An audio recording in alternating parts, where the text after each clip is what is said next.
कुंज विहारणे नमः। श्री स्वामी हरिदास विजयतीर्थराम। योगीराज भर्तहरि का पवित्र नाम वैराग्य का ज्वलंत प्रतीक है। वे त्याग, वैराग्य और तप के तो मानव प्रतिनिधि थे। हिमालय से कन्याकुमारी पर्यंत भारत भूमि के इस भाग में उनकी पद्यबद्ध पवित्र जीवन गाथा विभिन्न भाषाओं में योगियों और वैरागियों द्वारा अनिश्चित काल से गाई जा रही है और गाई जाती रहेगी।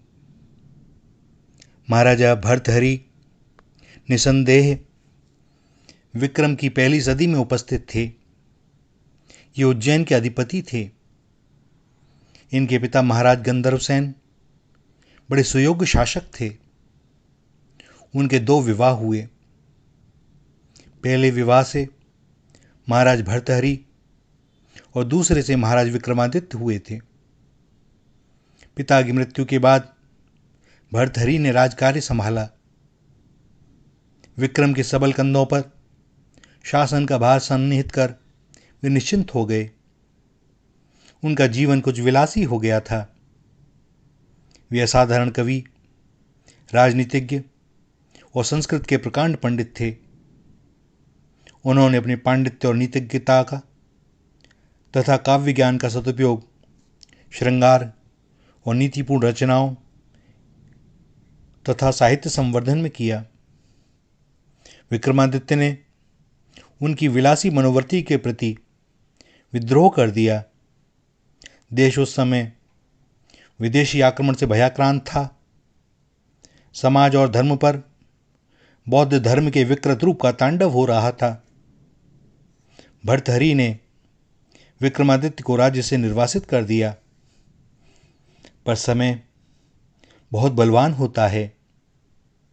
विधाता ने भर्तहरि के मस्तक में योगलिपि लिख रखी थी और एक दिन जब उन्हें पता चला कि जिस पिंगला को वे प्राणों से भी प्रिय समझते हैं वह तो काली नागिन है और अश्वशाला के अध्यक्ष के प्रेम पाश में आबद्ध है, उस दिन उनको वैराग्य हो गया।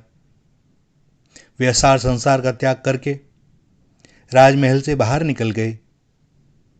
उन्हें विश्वास हो गया कि विषय भोग में रोग का भय है, कुल में च्युति का, धन में राज्य का, शास्त्र में विवाद का, गुण में दुर्जन का, शरीर में मृत्यु का। इस प्रकार संसार की सभी वस्तुएं भयावह हैं, केवल वैराग्य ही अभय है। उनके श्रृंगार और नीतिपरक जीवन में वैराग्य का समावेश हो गया। उनके अधरों पर शिव नामामृत तरंगणी का नृत्य होने लगा। तृष्णा और वासना ने त्याग और तपस्या की विशेषता सिद्ध की। उन्होंने अपनी आत्मा में परमात्मा को पाया, ब्रह्मानुभूति की, वेदांत के सत्य का वर्णन किया। उन्होंने अपने आप को धिक्कारा और कहा कि भोगाना भुगता वयमेव भुगता। विषयों को हमने नहीं भोगा है, उन्होंने ही हमें भोग लिया। हमने तप नहीं किया, तपों ने हमको ही तपा डाला है। काल का अंत नहीं हुआ, उसी ने हमारा अंत कर दिया है। हम जीर्ण हो चले हैं, पर तब भी हमारी तृष्णा का अभाव नहीं होता। भर्तहरि जी का जीवन साधन में और ज्ञान से भर उठा। उन्होंने शिव तत्व की प्राप्ति की। ज्ञानोदय ने शिव के रूप में उन्हें शांति का अधिकारी बनाया। संसार के आघात प्रतिघात से दूर रहकर उन्होंने ब्रह्म के शिव रूप की साधना की। वैराग्य का अद्भुत सागर उड़ेलकर आध्यात्मिक चेतना को नया जीवन दिया। उन्होंने 10 दिशाओं और तीनों कालों में परिपूर्ण, अनंत, चैतन्य स्वरूप, अनुभव गम्य, शांत और तेजो में ब्रह्म की उपासना की। विरक्ति उनकी एकमात्र संगिनी हो गई। महादेव ही उनके एकमात्र देव थे। वे आशा की कर्मनाशा से पार होकर भक्ति की भागीरथी में गोते लगाने लगे। उन्होंने श्रृंगार नीति शास्त्रों की रचना की ही थी। अब वैराग्य होने पर उन्होंने वैराग्य शतक की रचना की। व्याकरण शास्त्र का परम प्रसिद्ध ग्रंथ वाक्य पदीय उनके महान पांडित्य का परिचायक है। ये शब्द विद्या के मौलिक आचार्य थे। शब्द ब्रह्म का साक्षात रूप है, अतएव वे शिव भक्त होने के साथ साथ शब्द भक्त भी थे। शब्द ब्रह्म का ही अर्थरूप नानात्मक जगत विवर्त है। योगी शब्द ब्रह्म से तादात्म्य हो जाने को मोक्ष मानते हैं। भर्तृहरि शब्द ब्रह्म के योगी थे। उनका वैराग्य दर्शन परमात्मा के साक्षात्कार का पर्याय है। भर्तृहरि की समाधि अलवर राज्य के सघन वन में आज भी विद्यमान है।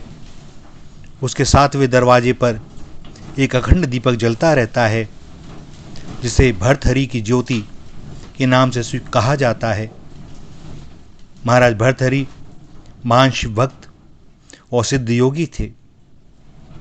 इनके नीति शतक, वैराग्य शतक भैया यह मान लीजिए कि सूत्र हैं, और इन सूत्रों के द्वारा कितने ही साधकों का, भक्तों का जीवन धन्य हो गया, होता रहेगा। भगवत भक्त जो होते हैं उनका कल्याण तो होता ही है, न जाने वे कितने जीवों का कल्याण करने के लिए आते हैं। और इनके चरित्रों से हमें सीखने को मिलता है कि आज भले ही हमारी स्थिति कैसी भी क्यों ना हो, किंतु भगवान सबको अपना लेते हैं। वे किसी का त्याग नहीं करते, यदि हमारे हृदय में सच्ची लगन हो तो। श्री राधा, श्री राधा, श्री राधा।